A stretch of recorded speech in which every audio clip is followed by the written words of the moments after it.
परमपिता परमेश्वर, हम आपका हृदय से धन्यवाद करते हैं आपके महान प्रेम के लिए, अद्भुत सामर्थ्य के लिए और उस अनुग्रह के लिए प्रभु जो सब विश्वास करने वालों पर वास्तव में बनाए रखते हैं।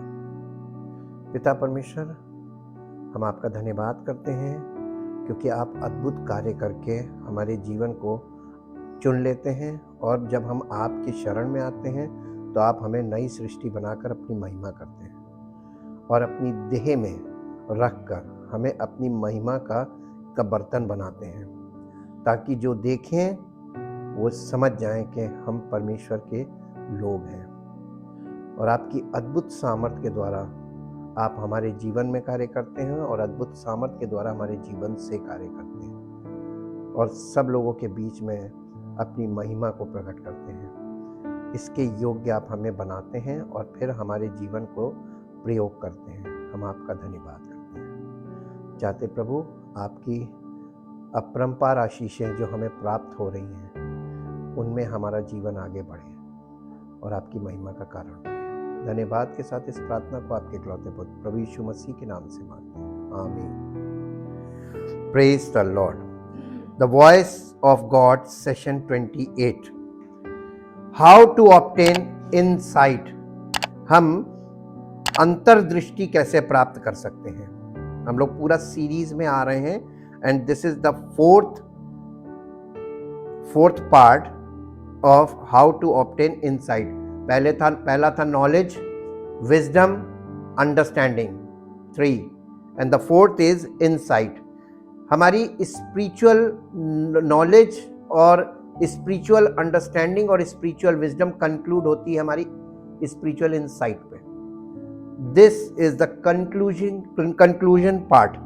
तो यहाँ पे हमको कंक्लूड करना होता है। हमारा सोल पार्ट पूरी तरीके से फुली मैच्योर होता है कि नहीं होता, जब तक आप इनसाइट नहीं प्राप्त करेंगे, अंतर्दृष्टि नहीं मिलेगी, तब तक आप प्रोग्रेसिव रहेंगे और आपको कंप्लीट नहीं माना जाएगा। आप विश्वासी नहीं कहलाएंगे, आप मसीही नहीं कहलाएंगे और आप अपने आप को बोलेंगे तो आपके जीवन से वो चीज नहीं प्रकट होगी जो होनी चाहिए। इनसाइट के बाद वो प्रकट होती है। इसीलिए इन चीजों को समझने के लिए आप यीशु मसीह के जीवन बायोग्राफी को और उसके बाद उसके चेलों के जीवन को आप स्टडी करेंगे तो आपको ये चीजें क्लियर होंगी कि अंतर्दृष्टि होती क्या है। ये मनुष्य की बुद्धि से बाइद है, यानी परे है, और वो चीजें आपको स्पष्ट होने लगे मन में, तब आप समझिए और आप परमेश्वर के वचन में जो फ्रेजेस दिए गए, फ्रेजेस का मतलब मुहावरे, उन्हें समझने लगे। वो आपके अंदर उसकी लाइट आ जाएगी और आपको समझ में आ जाएगा। यही वो यीशु मसीह कह रहा था, तुम देखते हुए नहीं देखते और नहीं सुनते हुए नहीं समझते। इनसाइट नहीं थी उन लोगों के पास, और जनरली लोगों के पास इनसाइट नहीं होती है। टू गेन इनसाइट यानी इनसाइट को प्राप्त करने के लिए, हाउ टू गेन इनसाइट यानी हम इनसाइट को या अंतर्दृष्टि को कैसे प्राप्त कर सकते हैं। आप सब कुछ दुनिया में अपनी शक्ति और अपनी ताकत, अपनी अकल, अपनी कुव्वत, इन चीजों से सब कुछ प्राप्त कर सकते हैं फिजिकली, लेकिन स्पिरिचुअली आप कुछ भी नहीं प्राप्त कर सकते, क्योंकि स्पिरिचुअल काम परमेश्वर की पवित्र आत्मा के द्वारा शुरू होता है और यीशु मसीह की देह में शुरू होता है। Out of the body of Christ परमेश्वर का काम नहीं होता है। इसलिए अंतर्दृष्टि प्राप्त करने के लिए उपरोक्त सभी का होना, उपरोक्त यानी जो आपको पहले बताया जा चुका है, वो है ज्ञान, बुद्धि और समझ। इन तीनों का होना, और ये संयोग की बात है, पूरा कॉम्बिनेशन आपके जीवन में एक साथ कंप्लीट हो, और ये प्रोग्रेसिव वे में ही हो सकता है। आप चाहें कि आपको ज्ञान मिल जाए, बुद्धि नहीं मिलेगी, और आप चाहें कि बुद्धि मिल जाए तो ज्ञान नहीं मिलेगा। बिना ज्ञान के बुद्धि नहीं मिलेगी और बिना बुद्धि और ज्ञान के समझ नहीं मिलेगी। तो ये सब इंटर रिलेटेड एंड इंटरकनेक्टेड चीजें हैं, और जब सब चीजें, ये तीनों चीजें एक साथ आपके पास जीवन में आएगी, तब आपके पास एक चीज आ जाएगी जिसे वरदान कहते हैं, वो है अंतर्दृष्टि। अंतर्दृष्टि, ये सारी चीजें यानी ज्ञान, प्रज्ञा और समझ लगातार अभ्यास करने और उन पर चिंतन करने से व्यक्ति अंतर्दृष्टि प्राप्त कर सकता है, करता है, नहीं लिखा है। गारंटी नहीं है कि आपको मिल जाए, लेकिन श्योरिटी है, एश्योरेंस है कि मिल सकता है। कैसे? जैसे आपको गुप्त धन की आप खोज कर रहे हैं, तो एक आशा में आप खोज रहे हैं कि मिल सकता है, लेकिन श्योरिटी नहीं है, गारंटी नहीं है कि मिल ही जाएगा। कभी कभी आप पूरी पहाड़ खोद डालिए, आपको कोई धन नहीं मिलेगा। तो ये एक ऐसा काम है जिसमें आशा तो है, एश्योरेंस भी है, आश्वासन भी है कि मिल सकता है, लेकिन गारंटी नहीं है। क्यों गारंटी नहीं है? क्योंकि आप किस तरीके से खोज रहे हैं, कितनी लगन है आपके अंदर, क्या किस नियत से खोज रहे हैं। बुरी नियत से खोजोगे तो भी नहीं मिलेगा, लगन नहीं होगी तो भी नहीं मिलेगा। तो आप ये देखिए कि जिस चीज की हम आज जिसका वर्णन कर रहे हैं, अंतर्दृष्टि, ये संयोग है कि आप सब चीजें आपके अंदर पूरा सर्किट एक हो जाए, आपकी लगन भी सही हो और आपके अंदर उद्देश्य भी सही हो। गलत उद्देश्य से खोज करेंगे तो आपको नियत गलत होगी तो भी नहीं मिलेगा, और आपके अंदर जुनून नहीं होगा, या आपके अंदर जुनून को हिंदी में और क्या बोलेंगे, लगन नहीं होगी तो भी नहीं मिलेगा। दो चीजों का होना बहुत जरूरी है, और ये बुद्धि, ज्ञान, समझ, ये तीनों चीजें भी लगन और नियत पे डिपेंड करती है, किस नियत से और किस लगन से अंतर्दृष्टि प्राप्त कर सकता और भविष्य के बारे में अधिक निश्चितता प्राप्त कर सकता है। जब आपको अंतर्दृष्टि मिल जाती है ना, तो भविष्य के विषय में आप निश्चिंत हो जाते हैं, आपको कंफर्म हो जाता है कि अब हमारा भविष्य बिल्कुल खराब नहीं। और मालूम है, भविष्य की चिंता इंसान को ज्यादा पीड़ित करती है वर्तमान से भी ज्यादा, क्योंकि उसके पास उसका पिछला जो पास्ट है, वो एक्सपीरियंसेस और वो अनुभव उसके अंदर डर पैदा करते हैं कि उसका भविष्य कितना भयानक हो सकता है। इसलिए उसके अंदर भय होता है भविष्य को लेकर, अनिश्चितता होती है भविष्य को लेकर। और जब आपको अंतर्दृष्टि मिल जाती है तो आपको आपके अंदर ये चीज कंफर्म हो जाती है कि अब हमारा भविष्य सही है। धैर्य, आत्मनियंत्रण, देखिए कितनी चीजें मिलती हैं जब आपके अंदर अंतर्दृष्टि आती है। तो आपके अंदर धैर्य आता है, आत्मनियंत्रण आता है, यानी इसको बोलते हैं संयम। दृढ़ता और निरंतरता के बिना आप शायद ही अंतर्दृष्टि विकसित कर सकते हैं। अंतर्दृष्टि आती बहुत छोटी सी है, एक सीड के रूप में, और वो डेवलप होती है हमारे अंदर by exercise, by study, by research, by observation. ये सारी चीजें काम करती हैं। हम बहुकोणीय रूप में हमारी बुद्धि काम करने लगती, चारों दिशा में एक साथ, और हर चीज को समझना, हर चीज के ऊपर गौर करना, हर चीज पे माइन्यूटली थिंक करना, उसको सोचना, विचार करना, ये सब चीजें संक्षेप में अगर कहें तो आपको ज्ञान प्राप्त करने के लिए जानना होगा, आपको ज्ञान प्राप्त करने के लिए एक ज्ञानपूर्ण विकल्प बनाना होगा, आपको समझ हासिल करने के लिए उस विकल्प का अभ्यास करना होगा, प्रैक्टिस बहुत जरूरी है, और अंत में अंतर्दृष्टि प्राप्त करने के लिए उस विकल्प का लगातार अभ्यास करते रहना होगा। यह है अंतर्दृष्टि। और इस अंतर्दृष्टि के लिए लोग कैसी कैसी चीजें करते हैं, कैसे कैसी हरकतें कर रहे हैं। अंतर्दृष्टि आपको एक खुश और अधिक आत्मविश्वासी व्यक्ति बनने में मदद कर सकती है, क्योंकि ये आपके ज्ञान और ज्ञान का लगातार अभ्यास करने की क्षमता है। ये आपको भविष्य के बारे में और अधिक निश्चित होने में मदद करेगी। ये आपके भय और असुरक्षा को दूर करेगी, जिससे जीवन में वास्तविक खुशी और पूर्णता प्राप्त होगी। अंतर्दृष्टि आपको अपनी बुद्धि, सम्मान, लाभ, स्वास्थ्य, प्रेम और ताकत को सही तरीके से लागू करने के लिए अपनी पसंद का लगातार अभ्यास करने में मदद करेगी, जब तक कि आप भविष्य में और अधिक आश्वस्त ना हो जाए। इसलिए क्या नाम है, हम इन बातों को आप तक पहुंचा रहे हैं ताकि आप परमेश्वर के वचन का दुरुपयोग ना करें और परमेश्वर के वचन को अपनी बुद्धि से इंटरप्रेट ना करें, क्योंकि ये वो पुस्तक है जो परमेश्वर के बोली हुई बातें, मुख से निकले वचन, ये हमारे पास दिए गए हैं और ये हमारी भाषा में हमको दिए जा रहे हैं। इसलिए नहीं कि हम इनका अध्ययन अपने माइंड से करें, ये हमको सिर्फ इसलिए दिए जा रहे हैं फॉर कंफर्मेशन, कि जब आप कलीसिया में जाएं और पवित्र आत्मा से प्रेरित परमेश्वर के सेवक के द्वारा आपको समझाया जाए, तो ये आपकी टेक्स्ट बुक है, ताकि आप अपनी किताब में देखें, बाइबल में देखें कहाँ क्या लिखा है, और ये सीखें कि किस भाषा में क्या बात कही गई है, उसका अर्थ क्या होना चाहिए, और दुनिया में लोग गलत शिक्षा वाले किस अर्थ में उसको बता रहे हैं।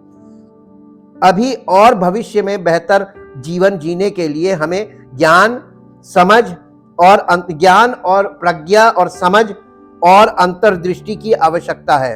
अंतर्दृष्टि उनमें से सबसे बड़ी प्रतीत होती है, लेकिन सच्चाई यह है कि उन सभी को एक दूसरे की आवश्यकता है। जैसा मैंने बताया, ये इंटर रिलेटेड और इंटरकनेक्टेड चीजें हैं, और ये इसी सीक्वेंस में आएगी। पहले ज्ञान, इंफॉर्मेशन, और इंफॉर्मेशन में ऑब्जर्वेशन के थ्रू भी इंफॉर्मेशन आती है। खाली किताब से ही आपको इंफॉर्मेशन नहीं मिलती है, जो एक्सपीरियंसेस आपको मिलते हैं वो भी इंफॉर्मेशन है कि आपने क्या किया, उसका रिजल्ट क्या हुआ। दैट इज ऑल्सो इंफॉर्मेशन, वो नॉलेज में आता है। आपने कुछ किया और उससे आपको नुकसान हुआ, तो आपको ये ज्ञान मिला कि ये करेंगे तो ये होगा। ये भी एक ज्ञान है और ये भी नॉलेज में आता है। जब आप कुछ करेंगे और उसका रिजल्ट अच्छा आएगा, तो ये भी एक ज्ञान है, नॉलेज है। तो नॉलेज जो है वो केवल किताबों से नहीं आती। किताबों की नॉलेज को किताबी नॉलेज बोलते हैं या हेड नॉलेज बोलते हैं। नॉलेज जो पढ़े लिखे लोग नहीं, उनके पास भी नॉलेज है, जो पढ़े लिखे हैं उनके पास भी नॉलेज। दोनों में अंतर क्या है? एक के पास व्यवहारिक ज्ञान है और एक के पास किताबी ज्ञान है, लेकिन फेल दोनों होंगे, दोनों फेल होंगे, दोनों फंसेंगे। ये कहो पढ़ा लिखा आदमी ज्यादा फंस जाए, क्योंकि ये एजुकेशन का घमंड लेके खड़ा हुआ कि हम तो पढ़े लिखे हैं। आप भाषा पढ़ सकते हो, लेकिन हर चीज का इंटरप्रिटेशन आपको नहीं मालूम है। और आपको मालूम है हर फील्ड में कोडेड लैंग्वेज है। आप मेडिकल में जाएंगे, वहां भी कोडेड लैंग्वेज है। मेडिकल में जो डॉक्टर डायग्नोसिस वगैरह लिखता है ना, वहां पे, और आपकी प्रेजेंट, आप जैसे डॉक्टर के पास गए तो आपकी प्रेजेंट सिचुएशन क्या है, बीपी कितना है, पल्स कितना है, टेम्परेचर कितना है, आपका शुगर कितना है, ये सारी चीजें जो होती है वो कोडेड लैंग्वेज में लिखता है। और उनकी अपनी एक कोडेड लैंग्वेज होती है, जैसे त्रिकोण बनाया, ये एक्यूट को दिखाता है। हाँ, ये डॉक्टर की अपनी एक कोडेड लैंग्वेज होती है। अब आप उस लैंग्वेज को नहीं अंडरस्टैंड करेंगे, ये आपकी प्रॉब्लम है, क्योंकि वो कोडेड लैंग्वेज है। मिलिट्री की अपनी कोडेड लैंग्वेज होती है, ऐसे ही इंजीनियरिंग में भी कोडेड लैंग्वेज होती है। तो डिकोड कैसे करोगे? पढ़ तो लोगे, और डिकोडिंग में तुम्हारा इंटरप्रिटेशन गलत हो जाएगा। आप कहीं पर भी जाइए, किसी फील्ड में, सबकी अपनी भाषा का एक वो है, और जब तक आप व्यवहारिक नहीं है उस भाषा के, आपको वहां से कोई चीज मिलेगी नहीं। वैसे ही परमेश्वर का वचन है, ये भी एक कोडेड लैंग्वेज में है। अंतर्दृष्टि उनमें से सबसे बड़ी प्रतीत होती है, लेकिन सच्चाई यह है कि उन सभी को एक दूसरे की आवश्यकता है। ज्ञान के बिना आप बुद्धि प्राप्त नहीं कर सकते या प्रज्ञा प्राप्त नहीं कर सकते। ज्ञान के प्रज्ञा के बिना आप समझ नहीं प्राप्त कर सकते।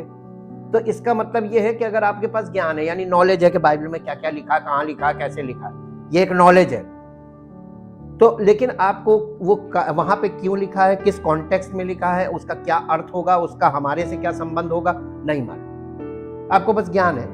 और कोई आपके सामने अगर बाइबल का ज्ञान खोलने लगेगा ना, आप सोचेंगे बड़ा ज्ञानी है। नहीं, अंतर्दृष्टि नहीं है उसके पास, ना उसके पास बुद्धि है, क्योंकि वो उस पर चल नहीं रहा है, केवल आपको पढ़ के पढ़ा। आपने ऐसे टीचर देखे हैं? हमने अपने जीवन में, मैंने इलेक्ट्रॉनिक इंजीनियरिंग की थी और उसके बाद मैं उस फील्ड में काम कर रहा था। टेलीविजन, उस समय बहुत शुरुआत थी टेलीविजन की, तो बड़ी वैल्यू हुआ करती थी। तो हम लोग वो कर रहे थे, और किसी ने मुझको ये एक मुझे टीचर मिल गए ITI के, इलेक्ट्रॉनिक विभाग के head of the department, faculty head.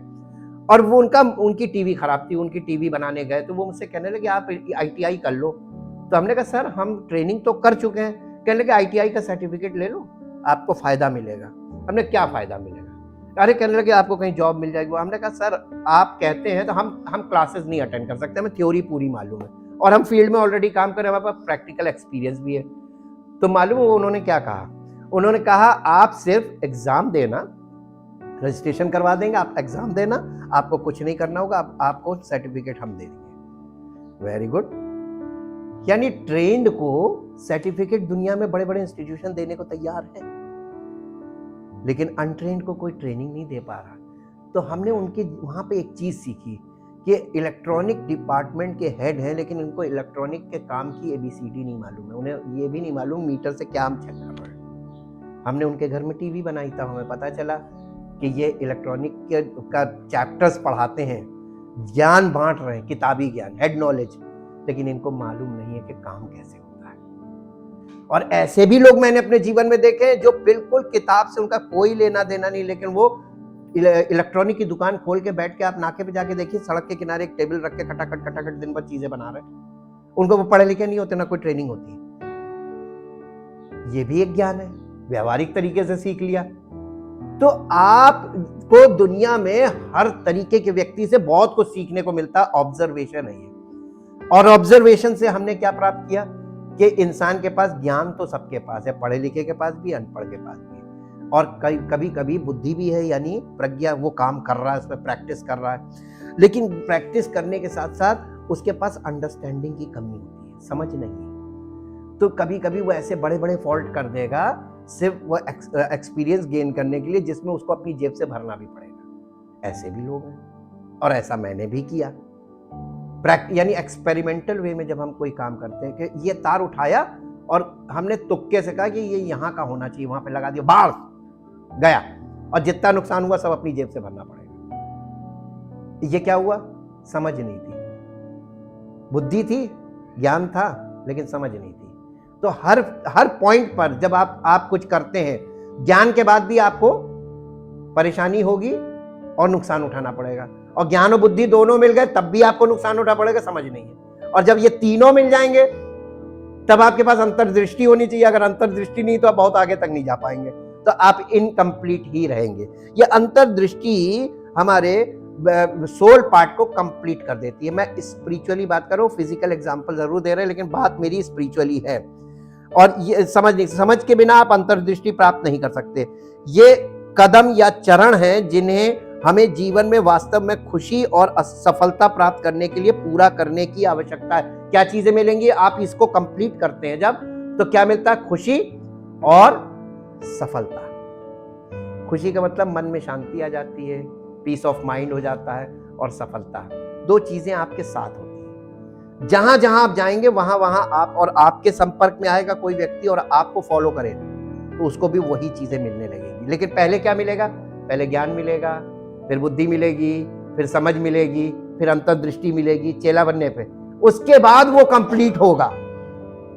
ये लोग चेला ही तो नहीं बनना मांगते, सब चाहते बस यूं गए और सारी चीज एक बार में मिल जाए, अंतर्यामी बन जाए ना। ये तो आपको समर्पण करना है, और जिन्हें जीवन में वास्तव में खुशी और सफलता प्राप्त करने के लिए पूरा करने की आवश्यकता है। हमें अपने अंतरों को पहचानना होगा, उन्हें अलग करने के लिए नहीं, बल्कि उन्हें जोड़ना सीखना होगा, और जीवन की अंतिम उपलब्धि की ओर सही रास्ते पर चलना होगा। और इसलिए हमें परमेश्वर के वचन की और पवित्र आत्मा की सहायता की जरूरत होती है। बिना उसके हमें अंतर्दृष्टि, बुद्धि, ज्ञान, समझ, स्पिरिचुअली, क्योंकि पवित्र आत्मा आत्मिक ज्ञान का गुरु है। वही हमको वो चीज देता है जो हम वैसे नहीं प्राप्त कर सकते। और परमेश्वर हमारे और आपके जीवन में बहुत कुछ अद्भुत करना चाहता है इस दौरान में, जब हम समर्पण करके इन बातों में बढ़ रहे होते हैं। तब हमें एक्सपीरियंसेस मिलते हैं, और एक्सपीरियंस में बैड भी होंगे, गुड भी होंगे। वो चीजें सब सिखाने के लिए होती हैं। कुछ पदों के द्वारा हम देखेंगे। नीति वचन, उसका 4 अध्याय, उसका 7 पद, हिंदी और इंग्लिश दोनों में पढ़ेंगे। बुद्धि श्रेष्ठ है, इसलिए उसकी प्राप्ति के लिए क्या चीज करनी है? बुद्धि कैसे प्राप्त होगी? मौज करो, घूमो फिरो, ऐश करो। यत्न कैसे किया जाता है?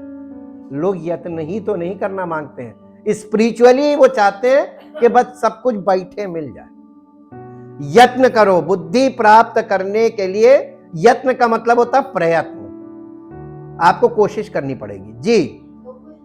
जो कुछ तू प्राप्त करे यानी आप जो कुछ जीवन में प्राप्त करना मांग रहे हैं, अच्छी नौकरी में, आप अपने अच्छे कैरियर के लिए आगे बढ़ रहे हैं, सब कुछ कीजिए, जो कुछ प्राप्त करना चाहे उसे कर, लेकिन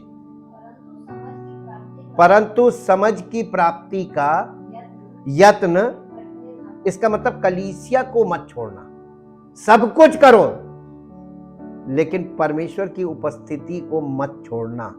जी, ये यहां पे उभारा जा रहा है, एनकरेज किया जा रहा है।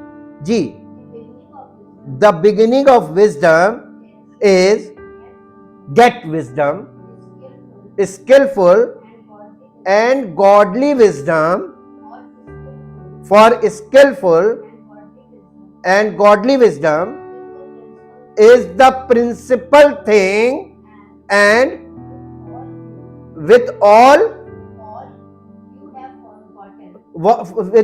you have gotten, get understanding, discernment, comprehension and interpretation। उसका अर्थ, तुम्हें सब चीजों का, जो कुछ तुम प्राप्त कर रहे हो उसका तुम्हें मीनिंग मालूम होना चाहिए, उसका इंटरप्रिटेशन तुम्हारे पास होना चाहिए। जी, दूसरा है डैनियल की पुस्तक में आएंगे, 2 अध्याय उसका 19 से 23 पद तक पढ़िए। तब वो भेद डैनियल को रात के समय दर्शन के द्वारा प्रकट किया गया। एक भेद, रहस्य।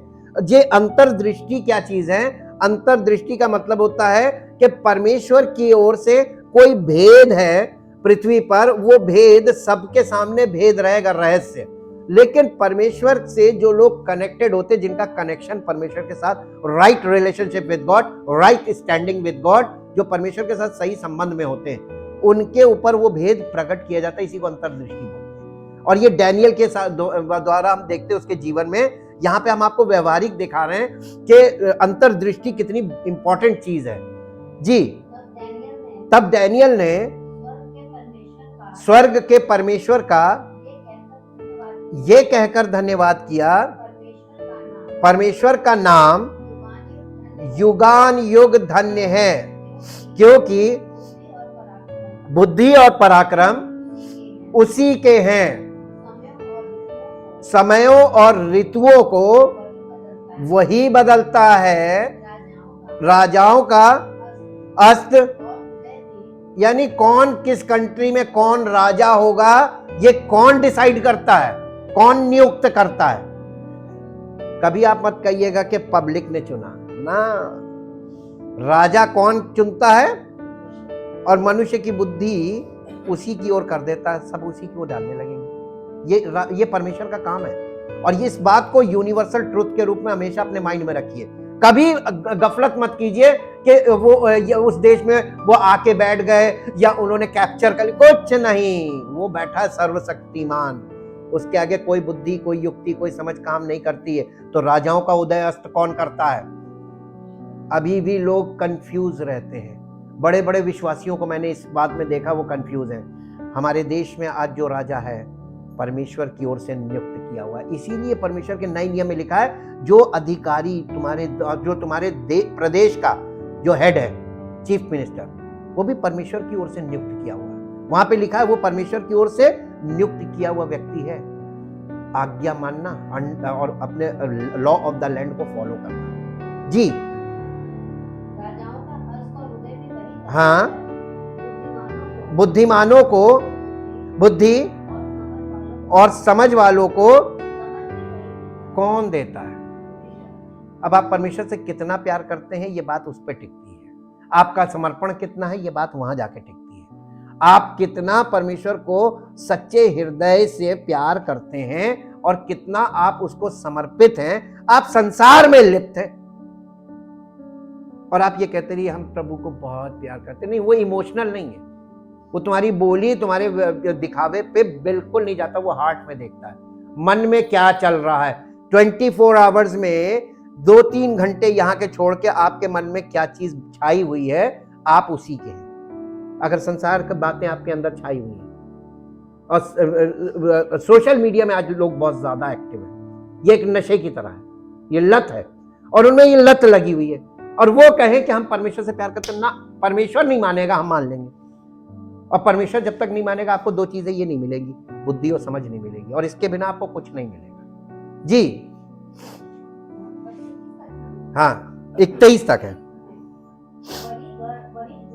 वही गूढ़ और यानी रहस्यों को, गूढ़ और गुप्त बातों को प्रकट करता, यही इंसाइट है, वह अंतर्दृष्टि दे देता। जी, वही जानता है कि अंधियारे में क्या है और उसके संग लो, जहां वो जाता है वहां अंधियारे में जाता, प्रकाश हो जाता है।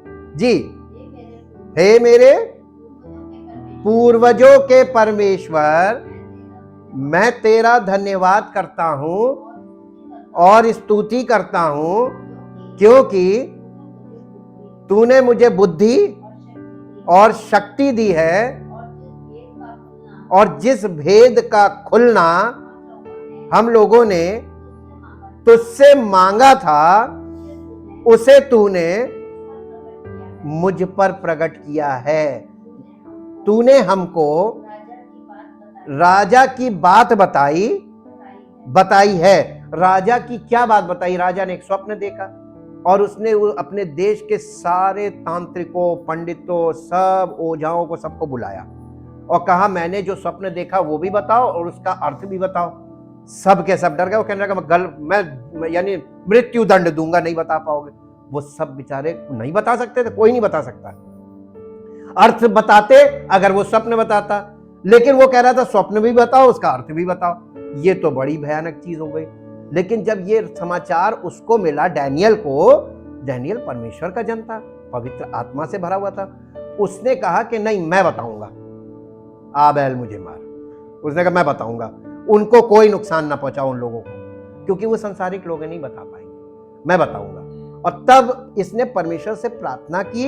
यीशु मसीह ने कहा था आस्क, मांगो तो तुम्हें दिया जाएगा। डैनियल ने क्या मांगा? रहस्य को खोलने के लिए अंतर्दृष्टि मांगी। उसने, सुलेमान ने क्या मांगा था? उसने भी अंतर्दृष्टि मांगी थी।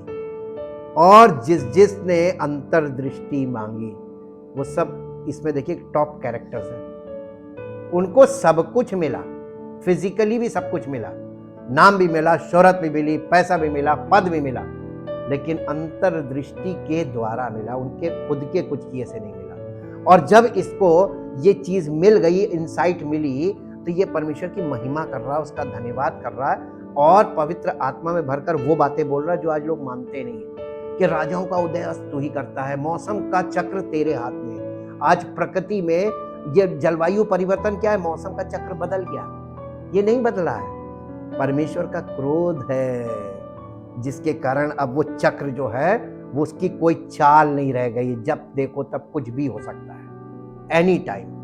अचानक से धूप निकली, अचानक से कोई बारिश होने लगा, अचानक से बर्फबारी होने लगी, कुछ भी हो सकता है। ये प्रकृति का रौद्र रूप कहलाता, चक्र बिगड़ गया। यहां पे हम लोगों ने देखा, इसको एक बार इंग्लिश में पढ़ दीजिए, ये बहुत इंपॉर्टेंट पार्ट है। देन द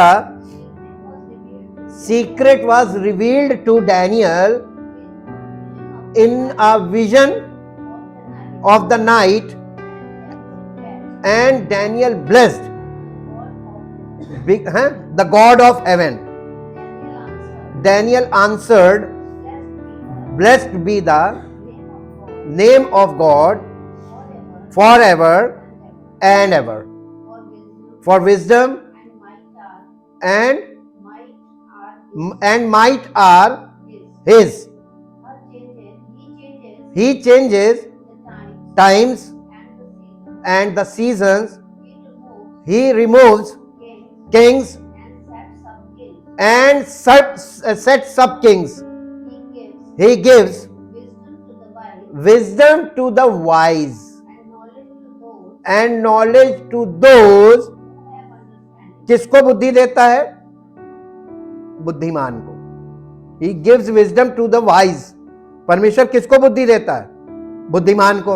यीशु मसीह का बुद्धिमान है वो व्यक्ति जो मेरी बातों को सुनता है और उसके अनुसार चलता है, प्रैक्टिकल, वही बुद्धिमान है। जब आप परमेश्वर के वचन को सुनकर उसको फॉलो करने लगेंगे, चलने लगेंगे, तब परमेश्वर आपको अपनी बुद्धि देगा। जी, and knowledge to those who have, और मालूम है ज्ञान किसको देता है? जिसके पास समझ होती है।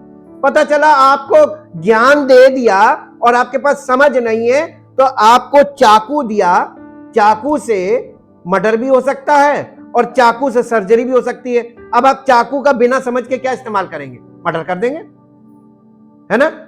तो आपको चाकू नहीं देगा, समझ नहीं देगा, नहीं ज्ञान नहीं देगा। ज्ञान देगा और बिना समझ के, तो वो फिर ज्ञान का दुरुपयोग हो जाएगा ना।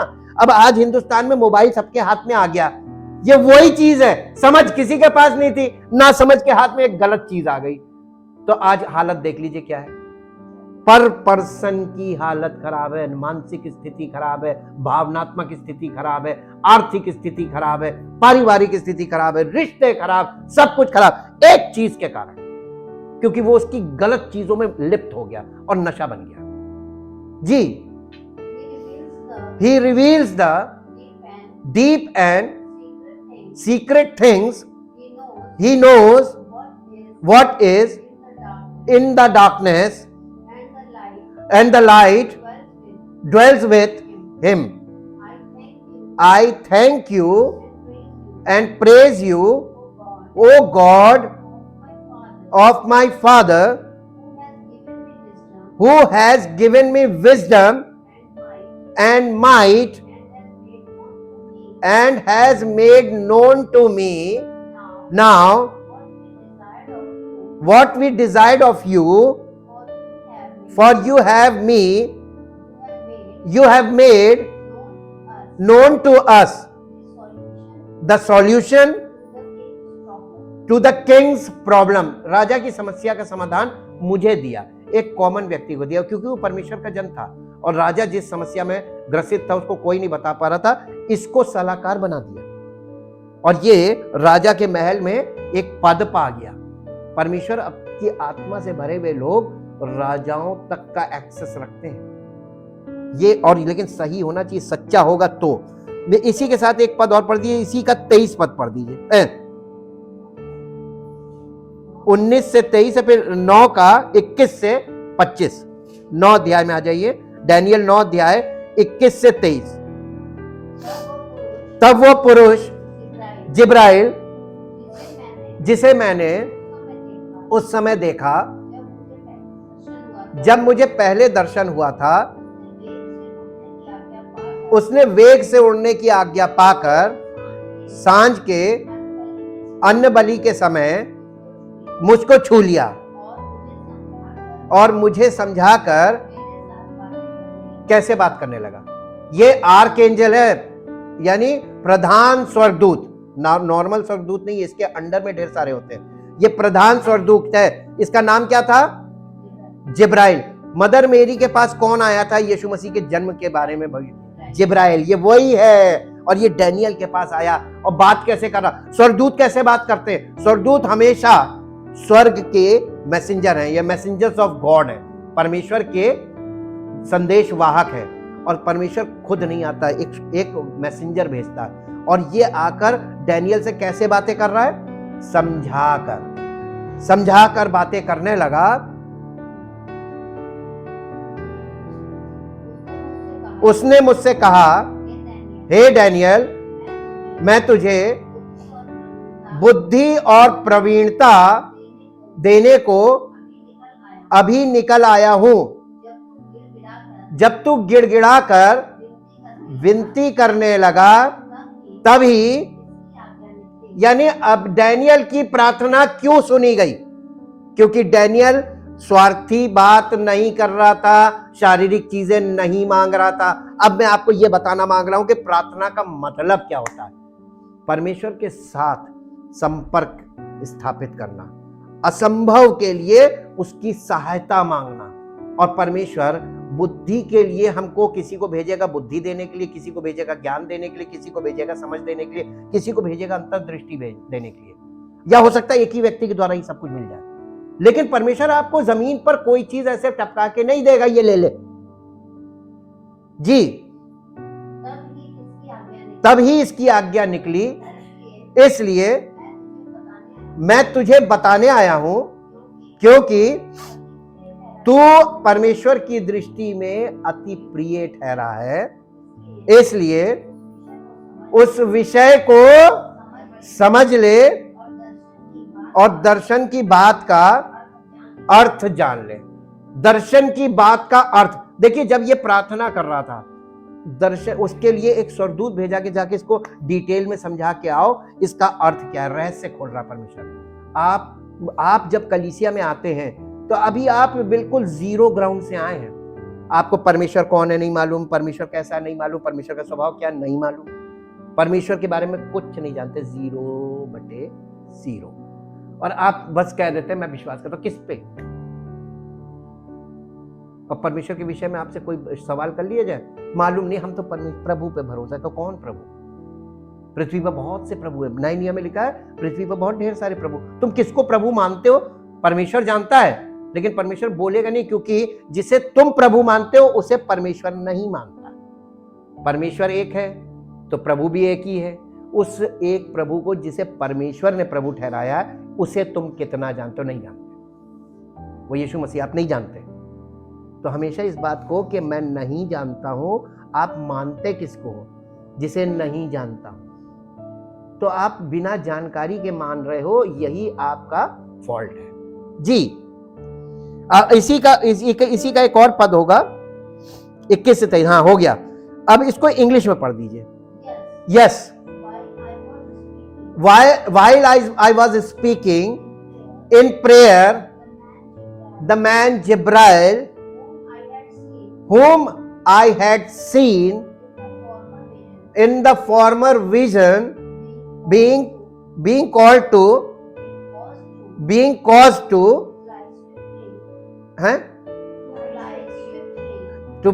fly swiftly, came here to me and touched me about the time of evening sacrifice. He instructed me and made me understand.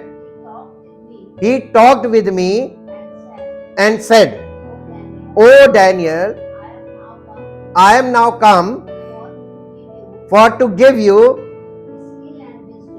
skill and wisdom." यही है insight. A skill and wisdom and understanding at the beginning of your prayers. The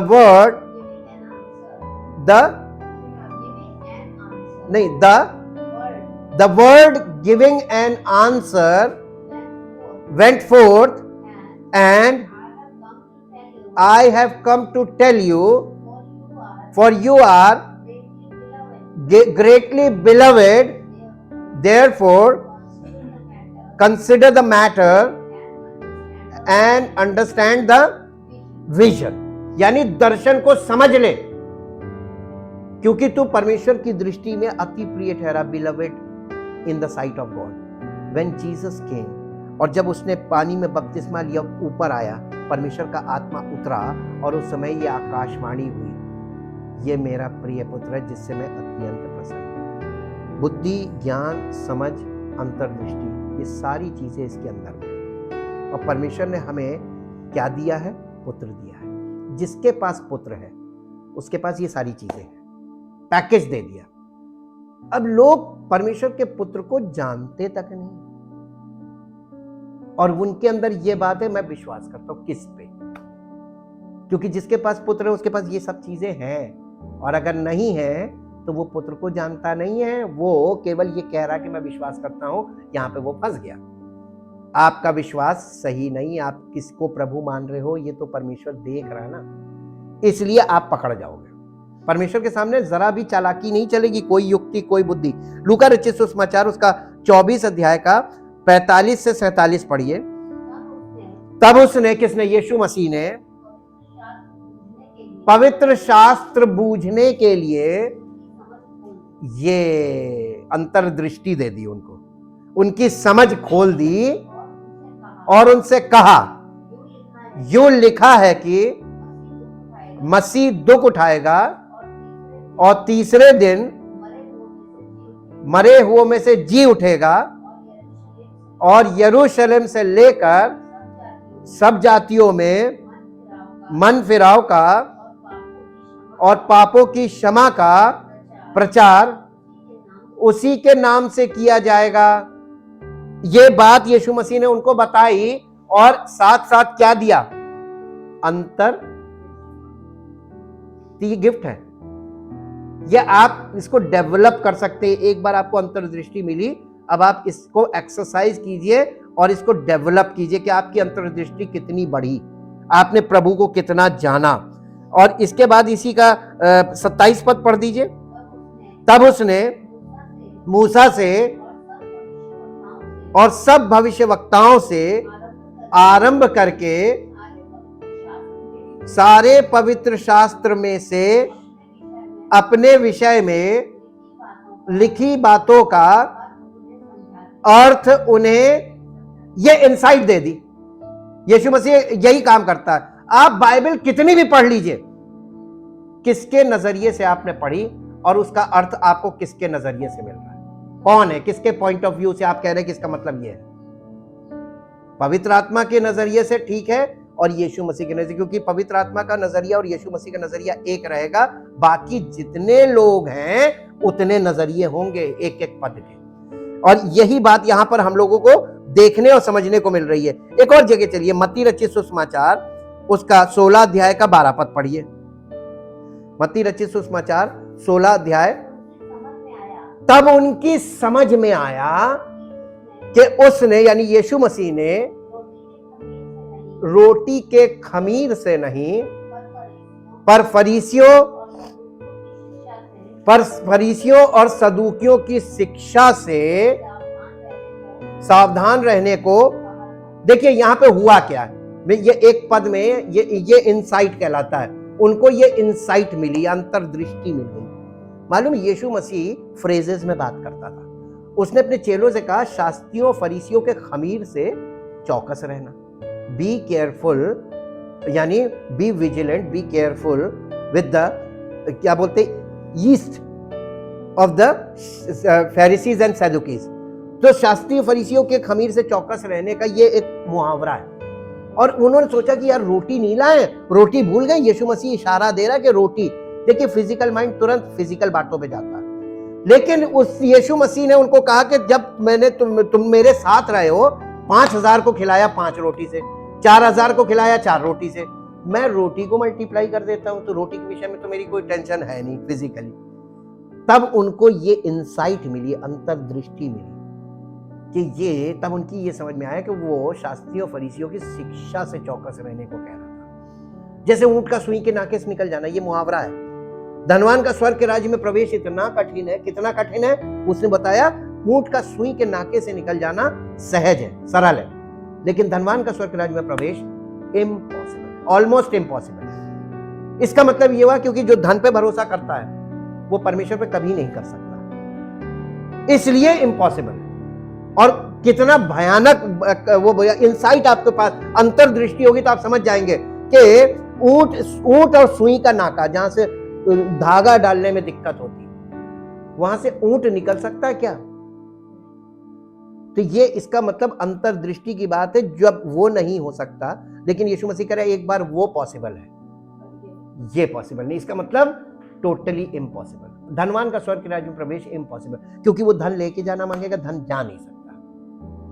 धन को आपको सब यहीं पे बांट देना है और परमेश्वर के राज्य में जाना। तो हम धन को के चक्कर में परमेश्वर के राज्य से दूर हैं। ये अंतर्दृष्टि की बात है। यीशु मसीह सारी बातें अंतर्दृष्टि की कर रहा था।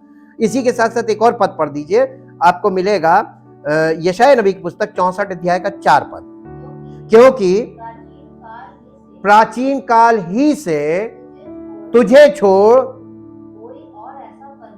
जो कोई और ऐसा परमेश्वर ना तो कभी देखा गया और ना कान से, कभी आपने ऐसे परमेश्वर की चर्चा नहीं सुनी होगी, ना कभी ऐसा देखा होगा जी। जो अपने इंतजार करने वालों के लिए, परमेश्वर किसके लिए काम करता है? अब आपने कितनी बाट जोई है? जो 15 साल 20 साल से बाट जो रहे हैं, जुटे हुए हैं, लगे हुए हैं, प्रभु ने कितना लंबा टाइम लिया ना, और तब उन पर दृष्टि की, हाँ ये रुकेगा। और एकदम से कोई आए और लेके भागना मांगे, भाग पाएगा? हम यही तो शुरू से बोल रहे हैं कि आप कलीसिया में आके और तुरंत लेके भाग नहीं पाओगे, मिलेगा कुछ नहीं, और तुमको ठहरना पड़ेगा और क्रम में लग जाओ। तुमसे पहले वाले लोग हैं, पहले उनको मिलेगा, बाद में तुम्हारा नंबर आएगा। तो यहाँ पे क्रम चलता है। इसी के साथ एक पद और पढ़िए, मत्ती रचित सुसमाचार 16 अध्याय उसका 11 और 12 पद। तुम क्यों नहीं समझते कि मैंने तुमसे रोटियों के विषय में नहीं कहा, परंतु यह कि तुम फरीसियों और सदूकियों के खमीर से सावधान रहना। तब उनकी समझ में आया कि उसने रोटी के खमीर से नहीं, पर फरीसियों और सदूकियों की शिक्षा से।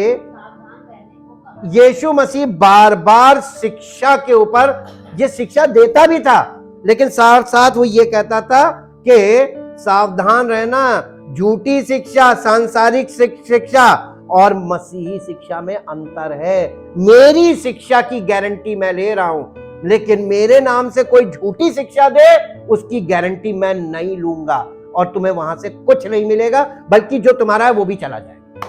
अब आपकी मर्जी है। दुनिया में झूठे लोग आपका सब कुछ निकलवा लेंगे और जब सब कुछ चला जाएगा तब आप चेतोगे, अरे यार वाकई में एक बार प्रभु के वचन में सुना तो था, लेकिन दिल नहीं मानता ना।